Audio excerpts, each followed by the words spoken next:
the podcaster's guide to the conspiracy, featuring Josh Edison and M. Dentith.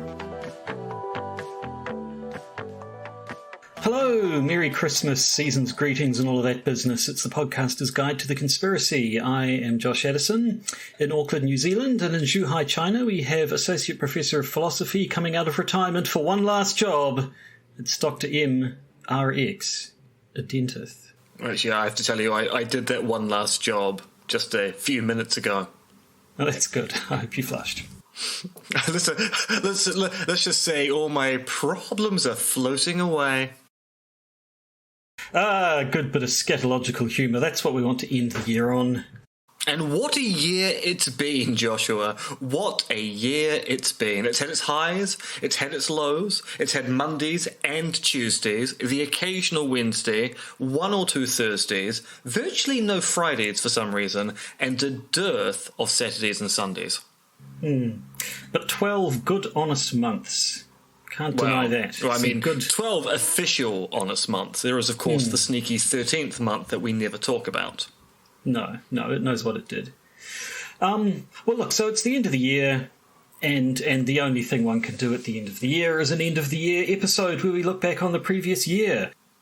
See, I was really hoping you were going to go, it's going to be an end-of-the-year review, and then I was going to make a joke of thinking that was review as an R-E-V-U-E, as opposed to R-E-V-I-E-W, and I was going to burst into song, and then you were going, no, it's not that kind of review, and I go, oh, I'm pretty sure it is that kind of review, and there would have been a whole comic routine about reviews. It would have been quite Marxian in a Marx Brothers way, as opposed to Karl Marx, who I don't think is particularly well known for his sense of humour. Yeah, not that I've heard of, but don't pretend like you need an excuse to burst into song at any occasion, any moment. We all know it's going to happen. Just let it happen. Probably already has. So no, I say, do we even need to play a sting? It's not a real episode. It's an end-of-the-year episode. Yeah, we don't have a sting there. And because of VPN-related issues, I am without any notes and thus have no memory of what's happened over the course of this year. So I'm going to sit back and go, oh, really? Curious. Well, I mean, that episode can't have happened. Really? Oh. Well, let's see. Actually, I've actually just used up all of my reactions now, so I'll just be silent for the rest of the episode. Works for me. It's lucky for you then that I do have access to my notes, and I've written down every single episode that we did this year. 44 of them. This being the 45th. We've done regular episodes. So we did a bit of what the conspiracy Trump episode, the 45th. Oh, 45 could be. I'm not sure what that means. I don't either, and I'm horrified to find out. We'll just have to see where the episode takes us. No, we've had What the Conspiracies, we've had Back to the Conspiracies, we've had Conspiracy Theory Masterpiece Theatres, we've had you've had interviews. All most interesting. So, I don't know, where should we start? Just a rundown of the good old-fashioned podcaster's guide to the conspiracy classic episodes, you might call them. Yes, the original, the old flavour. Classics. Yes, old school. So I don't know if you recall, the first episode we did this year was talking about the Lovecraft Investigations podcast. I do recall that because it was our hypothetical season 4 of the Lovecraft Investigations. Because it did actually strike me as rather unusual that they did end the series on a bit of a cliffhanger and then didn't do anything with it. Yeah, when they could have if they'd put a mind to it, but I don't know. So, but then again, it was getting a little bit convoluted towards the end, so maybe it's wise they stopped when they did, because it was veering less towards the Lovecraft end and more towards an occult thriller end. And I have no issue with an occult thriller, but it did seem that they were really shoehorning the Lovecraftian stuff into the last season when it fitted much more naturally in seasons 1 and 2. Yes, but at least it stayed nice and conspiratorial all the way through, so we had an excuse for devoting an entire episode to it. Yes, with a pitch by both of us as to how we think that season 4 would have gone. Indeed, so go back and listen to it, I guess, if you're interested. Yes, Julian Simpson, if you're listening to this episode and you want to know how we would have written your hypothetical season 4, go back and listen to it. I can only assume they are. Now, the next regular episode was the one that I demanded, the one that you had basically no say in whatsoever, but I had decided that because it was our 350th episode, we had to make a reference to a 20-year-old South Park episode where the Loch Ness Monster keeps asking people for 350, and so episode 350 was about the Loch Ness Monster. George, how long ago was that original episode of South Park?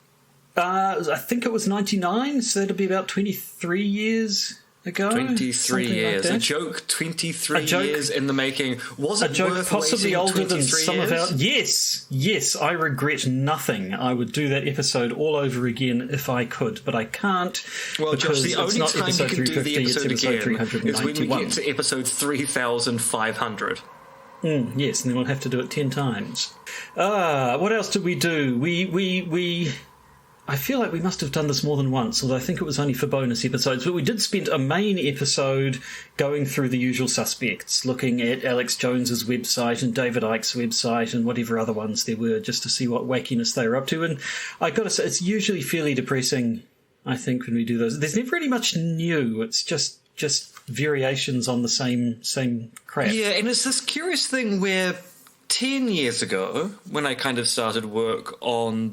Well, actually, it's well over 10 years since I started work on this kind of project. Time gets compressed as you get older.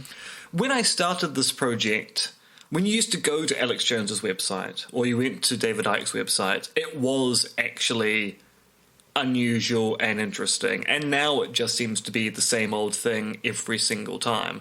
There are no new theories in the land of the Alex Jones and the David Icke, and I've got a theory behind this, which is as David Icke and Alex Jones have become kind of more mainstream successful in the kind of conspiracy politic that they espouse and put forward, they've settled on the narratives that keeps their audience coming back. And you see this with YouTubers who study the algorithm will go, well, this video and this topic doesn't work, so I'm just going to retire doing all of those and only do the videos which get the kind of the routine standard numbers. And I think Alex Jones and David Icke are looking at the SEO stuff and all of the analytics stuff and going, yep, I know what sells product, because Alex Jones is very much a man who wants to sell you his Brain Force Ultra pills, and David Icke wants you to subscribe to the David Icke connector, and so they've kind of solidified on a platform, and it's just not a very interesting platform, but it's obviously a platform that keeps certain people in that economic space of buying more goods from those people. Yes, I mean, I assume they wouldn't be doing it if it wasn't working for them in some way.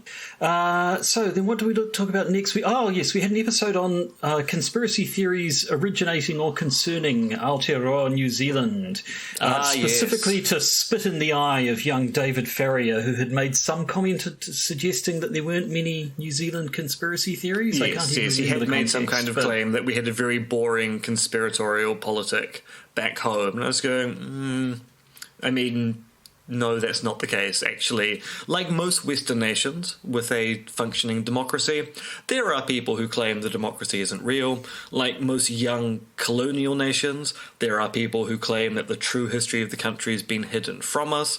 Like most Western nations, people have some really, really weird ideas about what our political elites are doing behind closed doors. So yes, we got to have a bit of fun with that. And then actually, as it turned out, a few weeks later, when we did our next regular episode, it was New Zealand specific again, when we talked about the Maori loan scandal, which appeared to be, I can't remember the exact details of it. Was it something? Was the Maori loan scandal sort of a test run for something that the CIA had already done in Australia, or was it that the CIA did a similar thing in Australia and then it didn't work so well when they tried it out in New Zealand? I think it's the latter. I think the precursor story is the CIA did something of that ilk in Australia. And then, well, we've learned an important lesson here. The important lesson they learned was apparently don't do this kind of thing. The important lesson they learned was do this kind of thing better. And it still didn't work particularly well, but that was the lesson they learned. Yep, so that was the CIA messing around with New Zealand's government. No, basically. Josh, I am shocked by the idea the CIA mess around with any government. I mean, really, isn't America meant to be the kind of bastion of stability and promoting peace and tolerance in the American way? Why are they interfering in the politics of places like Australia and New Zealand? I haven't heard of the CIA interfering in other policies around the world. Doesn't sound like the sort of thing they'd do. No. Very strange. Yeah. And yet it happened. Yeah, no, did it? I am shocked that the American intelligence apparatus would do such a thing. Truly shocked. But anyway, the next regular episode we did was about conspiracy theories and conspiracies in fiction. For the third or fourth time, I think, we basically decided to have a bit of fun. To go back to again and again and again. Because we do love talking about popular culture, but we are a podcast that talks about conspiracy theories. So if we can talk about conspiracy theories in pop culture, that's our sweet spot. Although, Josh, I have a worry, which is I don't know that we're talking about popular culture anymore, because I think we're too old to actually know what the popular culture is. I think we're talking more about kind of nostalgia culture. The popular culture of a time, which is not necessarily this time. Yes, the popular culture of people in their mid to late 40s. And so that episode was actually followed immediately by a regular one when there was the shooting in Buffalo. And so we had a talk about Buffalo, in particular talking about the sorts of great replacement conspiracy theories which the Buffalo shooter espoused, among many others. And then a few weeks after that, we talked about the Treaty of 1213, which was another one of those sovereign citizen-y ones. Yeah, one of those things which has been kind of sitting on the books for a while due to a email that I received from Wake Up Kiwi, the local conspiracy theory newsletter produced in Aotearoa, New Zealand, and a little bit like David Icke and Alex Jones, it's just basically repeating itself now. So it comes out every 2 months, and most of the articles they post links to are articles they've posted links to before, but I did think the 1213 treaty seemed like an interesting bit of historical reasoning going awry, but also an unusual case of historical reasoning going awry, because we don't really hear much about things like the Magna Carta, 1066, 1213, in most of our local politicking. And yet there are all of these people who believe that they can basically win a battle in court by going, well, remember 1213. Or as Alex Jones goes, 1876 will rise again. Yeah. And then the next one we looked at was corporate conspiracies. I think that was inspired by the release of the Uber files, talking about the various dodgy things Uber had got up to in various countries around the world. And so we talked about that and then other corporate conspiracies in general. And then we did a news episode, which was interesting. Long-time listeners will remember it used to be a regular segment. We'd have a bit of an introduction and then either a topic to talk about and then the news, or possibly the other way around, depending on how we were doing it, and we'd say what was up in the world of conspiracy theories for the last week. And then we kind of stopped doing that and started just doing it as the content for our bonus episodes. And then, for reasons that I actually cannot recall, we decided, I think we had enough news and enough interesting news to make it worth doing an entire full episode about. And that's what we did. And that has made me recall that back in the day, we used to do 3 news episodes for patrons a week. A week? No, a month. No. I mean, if you think we're doing 3 news... I mean, although if we recorded all of our news episodes in one fell swoop and then released them week by week, get some kind of weirdly disjointed... Why are they talking about Liz Truss being the Prime Minister when it's Reece? Is it Reece? I mean, who knows?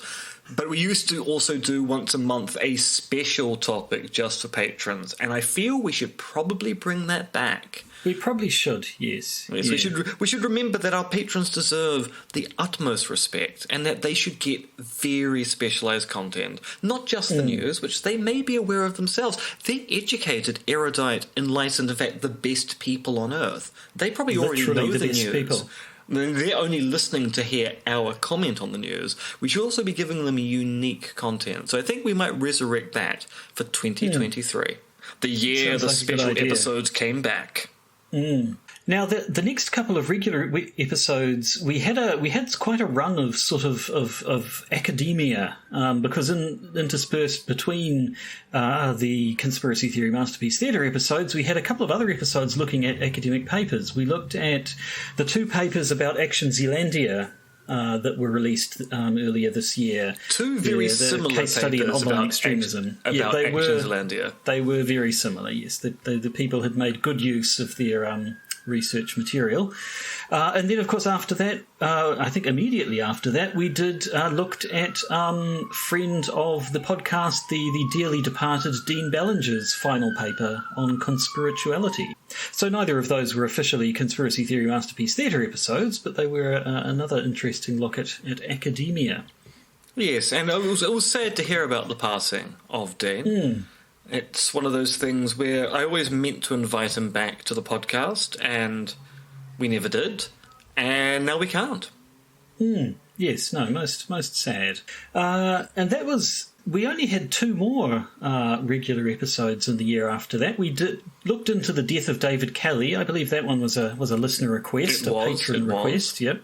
The death of Dr. Professor David Kelly, or the suspicious death of him.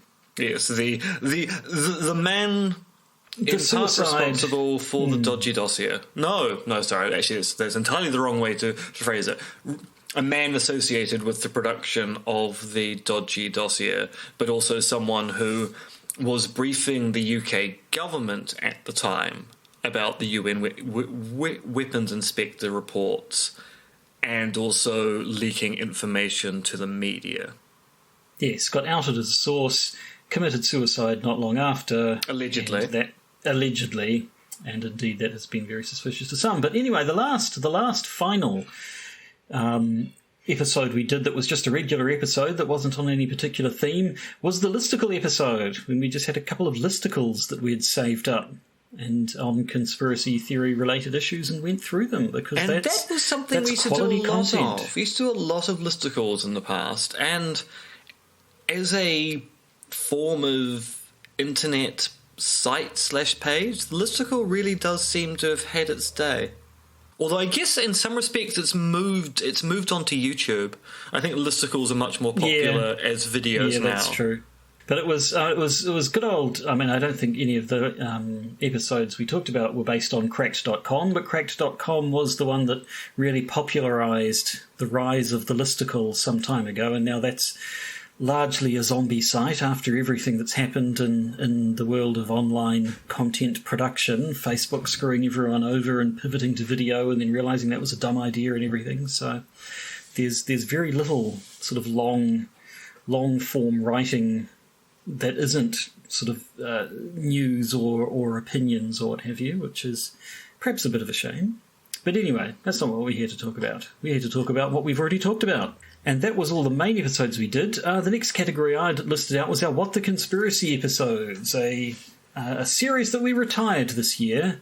Well, I like to say we've put it on hiatus. Yes, we put it on hiatus for a while. Yeah, it could come back. Yeah, we're having a season's break. The head of HBO, David Zaslav, is considering whether he's going to keep What the Conspiracy alive, or whether he's going to make it a tax write-off and just have it deleted from the podcast completely, because that's what he does now.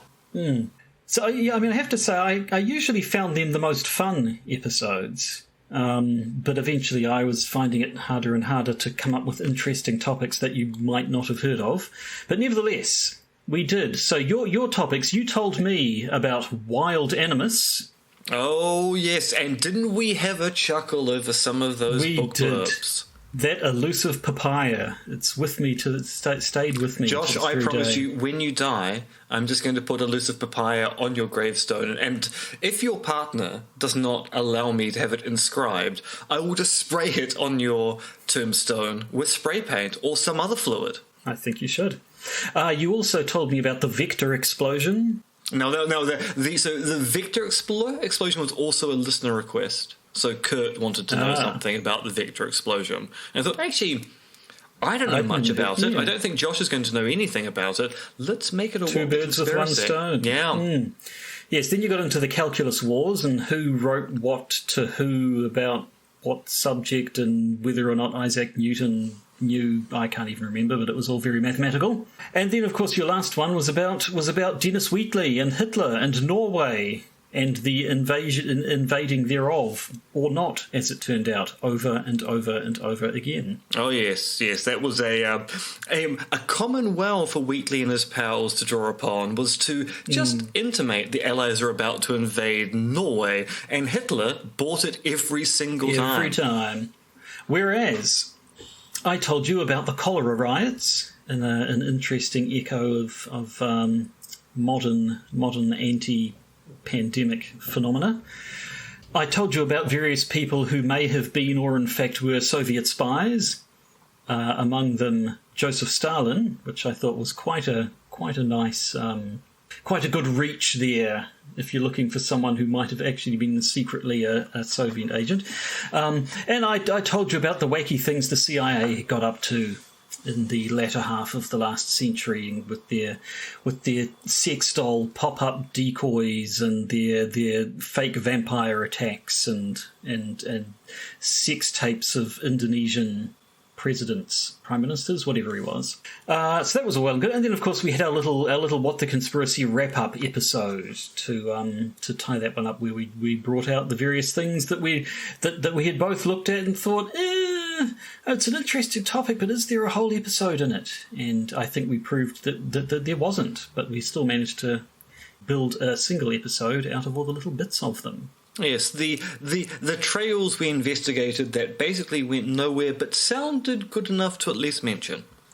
Yes, or the things were, hey, here's an interesting little thing, but there's nothing else to say about it other than here is this one thing. Yeah. I was a little bit interested to see if I half expected it was going to turn out that we had investigated the same topic and then both decided against it, but it turned out it hadn't. Our interests, our objects of study were divergent enough that there was no crossover.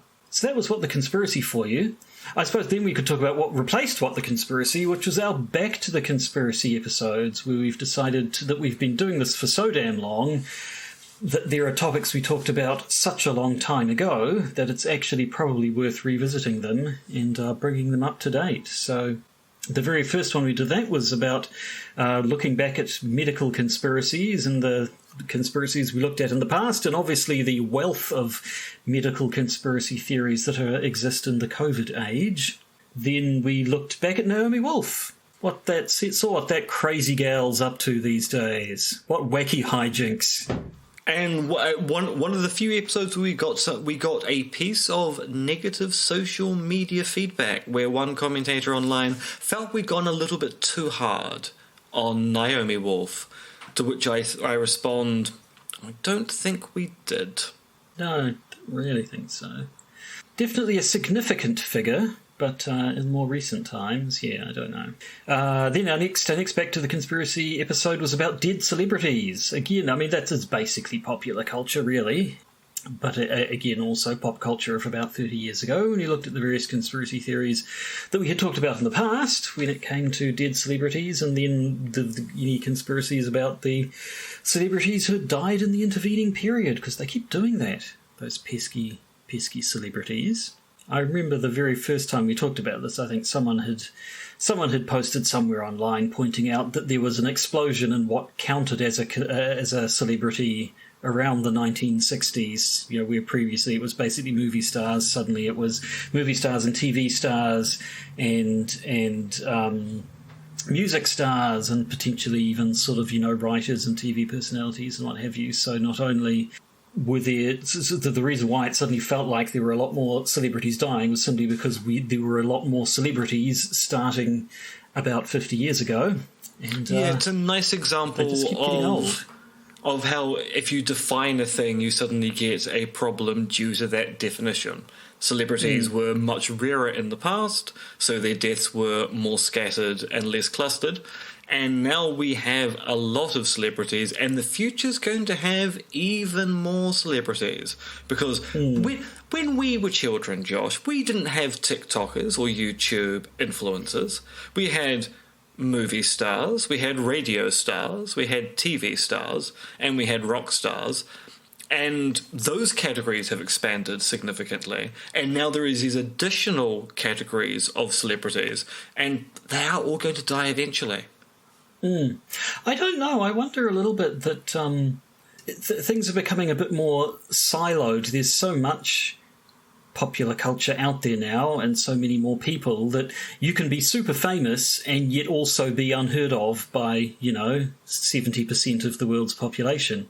And I don't know that there's really any more like mega celebrities, people who everyone's heard of, than there used to be. But a couple of levels down, there's a hell of a lot more. So be interesting to see how the world develops.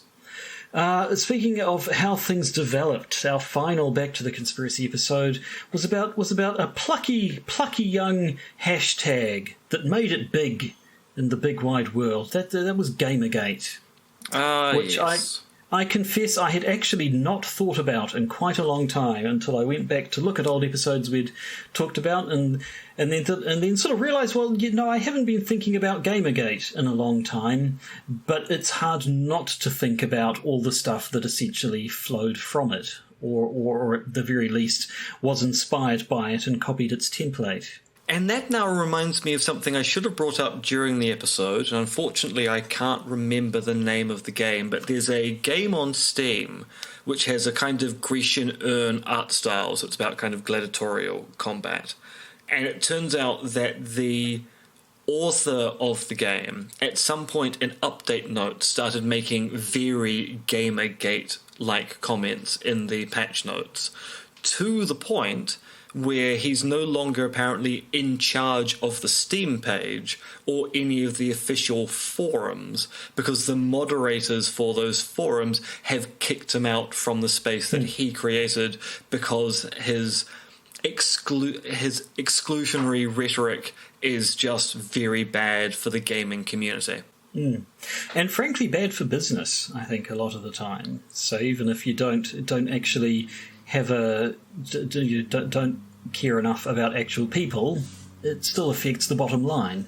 Actually, now that I think about it, didn't the Minecraft guy have some rather interesting things to say? Yeah, I mean, Notch has been disassociated from Minecraft because of his Gamergatey escapades. So he's basically no longer... He's mentioned as the creator of Minecraft, but is no longer associated with the Minecraft brand because Notch is bad for business. But anyway, enough Gamergate. So we have two categories left of episodes. We have our Conspiracy Theory Masterpiece Theatre, of course, which is getting closer and closer and closer to the present day. The present day. The first thing you got me started on was the conversation episode where you got me to read 7 papers and summarise them for what I assume was your sadistic pleasure. Oh, believe me, I've got an even bigger sadistic pleasure to put you through at some point next year. I don't doubt that for a second. We talked about conspiracy theories, truth claims, or language games, who was that one again? I'm looking through my notes and I can't find it. Was that the... that was the Ole Bjerg one. Oh, yes. Yeah, sorry, there's I knew it was someone we hadn't looked at before. There's another similar paper by Pelkmans and McCold, and I always get the two confused. We looked at Jenna Husting and Martin Orr's paper about dangerous machinery. Which turned out to not be about the amazing Robert Englund film The Mangler, but actually about conspiracy theories. No, The Mangler has always struck me as one of the most interesting horror films ever made, for the sheer fact that up until the very last act of the film, where, spoilers, the Mangler actually manages to move around the factory floor, the first 2/3 of the film is about creating situations where plausibly people will put their hands or limbs into a machine which is now possessed by a demonic force and wants to eat them. We talked about conspiracy theories and the paranoid style, Curtis Hagen. We talked about a whole bunch. We talked about David Cody talking about Sunstein and Vermeulen talking about conspiracy theories. A topic which we just keep coming back to. Sunstein and Vermeulen are just always with us. We just can't get rid of them. We returned to Curtis Hagen to look at his monological belief systems paper. And most recently, we talked about, asked what's epistemically wrong with conspiracy theorizing. What? You tell me. Well, I mean, from the looks of it, really nothing. Therein lies the nothing problem. Inherently. Yes. Yeah, I really enjoyed going back and reading Curtis's papers again. I think the paper on monological belief systems is a very good paper for dismantling a kind of problematic view that is presented in the social psychology literature. And it is interesting to note that even there's some small change going on in the social psychology literature, and even social psychologists are now going, yeah, it doesn't quite work as a way of conceptualizing how belief in conspiracy theories work. Now, you'll be interested to know I received an interdimensional dispatch from Alternate Reality me and Alternate Reality Brian Keeley, those two who have a podcast quite similar to our own in I'm their curious, own universe. in the alternate reality, is your beard the size of Brian's and Brian's beard the size of yours? Because that's what I imagine. I imagine you with a Nick style beard, big bushy old classic Nick style beard, and Brian with a kind of Roger Delgado, little moustache thing. Yeah, I think it is something like that. But so the two of them talked about your secrecy and conspiracy paper, your paper all about the evidence. Conspiracy theories on the basis of the evidence, to be precise. We talked about the problem. When I say we, I'm projecting myself onto the two of them there because I kind of consider alternate Josh to basically be an extension of myself. So anything that he does, I have more or less done. Talked about the problem with conspiracism, which, as I recall, the two of them were stymied a little bit by the fact that conspiracism is your handle on Twitter. So he didn't know if this was some sort of confessional where you were talking about the problems with yourself. But it turned out you were actually talking about... You'd be talking about the problems of myself. Well, yes, obviously, alternate yourself, yes. Sorry, I'm paraphrasing. It's no... And I mean, the thing about this alternate reality stuff is because alternate reality Josh and alternate reality Brian are reviewing papers by alternate reality me, it's not even entirely clear that the comments they make about the alternate reality versions of my papers apply to the papers I've written. We really would need to actually do a comparison of the documents to find out whether those paper reviews actually reflect what I wrote in this world, or whether the alternate version of me, because I believe there's a Belgian version of me out there somewhere, whether they've written different papers. That would be interesting to find out. And then, of course, there was the case of your paper on applied epistemology, which was looked at by me and Aaron from the Embrace the Void podcast, which, of course, brings us into the interview section, because Aaron was the subject of not one but two of your interviews this year. Do you feel you've licked that little rapscallion into line? Have you got him to straighten up and fly right with his views on conspiracy theories? According to my malevolent chords? I mean, yes, maybe.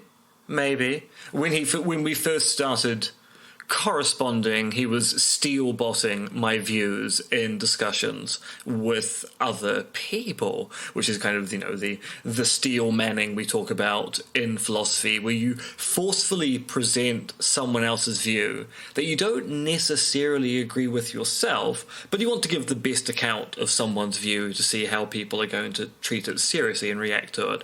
And I think he's less steel-bossing now and more exemplifying the kind of view which I think a particularist should have. Although I do get the impression Aaron is, in the terms of Patrick Stokes, a bit of a reluctant particularist. He thinks that there are some moral quandaries that come out from endorsing particularism, but in part because recognizing particularism is correct is also recognizing that actually people do have a good reason to believe conspiracy theories given terrible actions by their government.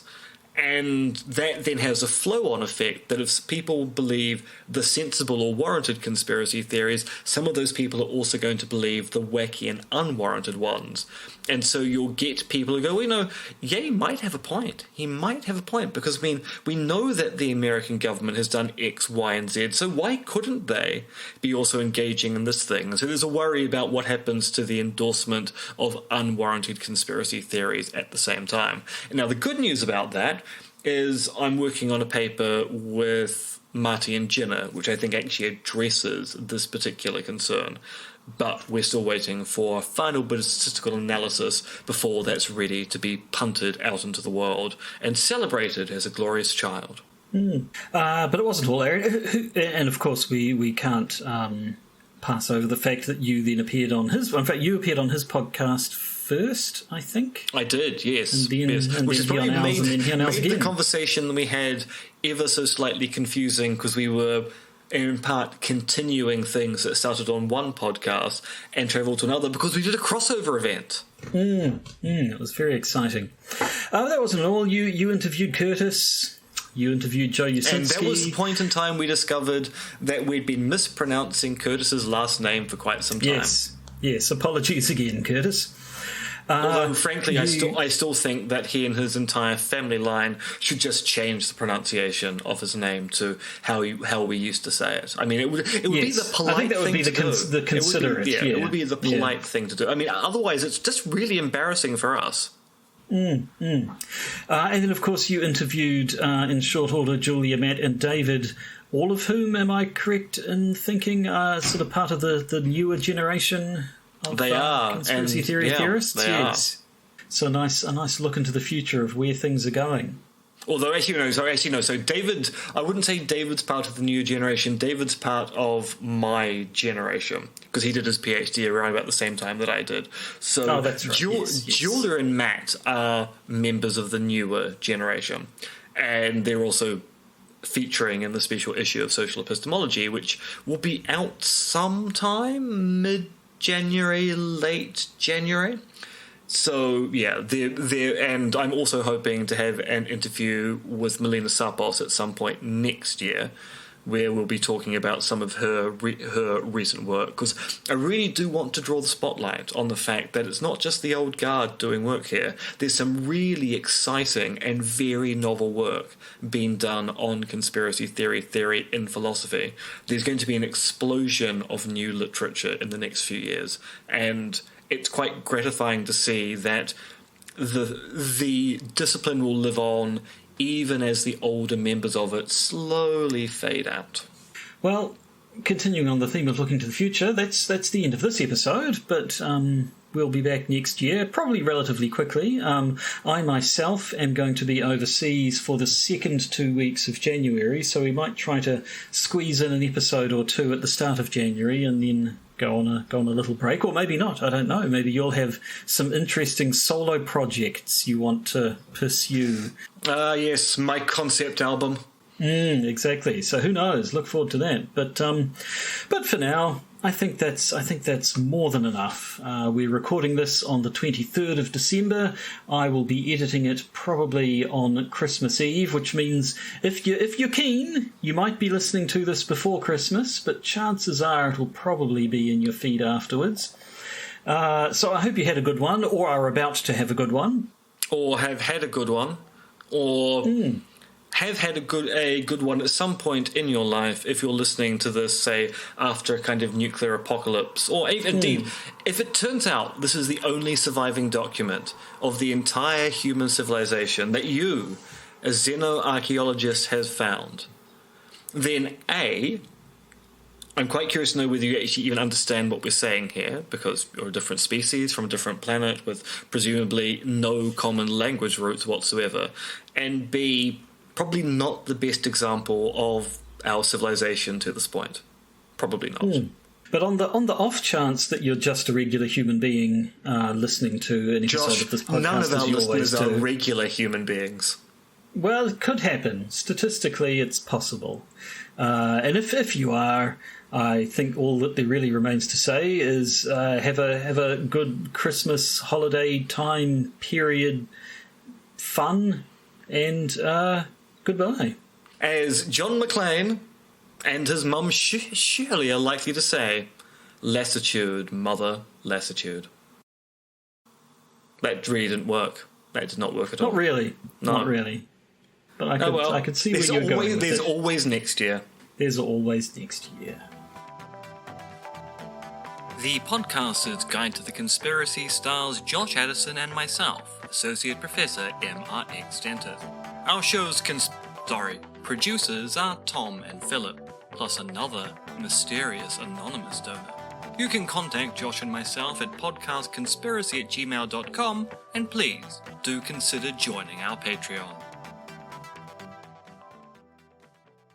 And remember, they're coming to get you, Barbara.